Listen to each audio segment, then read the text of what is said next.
Que componen los siguientes núcleos. El primer núcleo que nos están pidiendo será carbono 6. Recordemos la simbología, el número atómico Z, el número másico A, el elemento químico X. En este caso Z representa el número de protones. Por tanto, viendo que Z es igual a 6, podemos decir que el número de protones es igual a 6.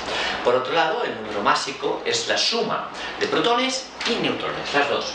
A es igual a protones más neutrones. Lo podemos identificar de otra manera. Los neutrones los podemos calcular como el número másico menos el número de protones, o menos Z.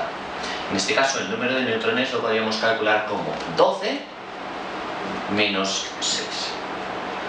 Número de neutrones igual a 6. Y aquí tenemos la solución a nuestro problema. El siguiente elemento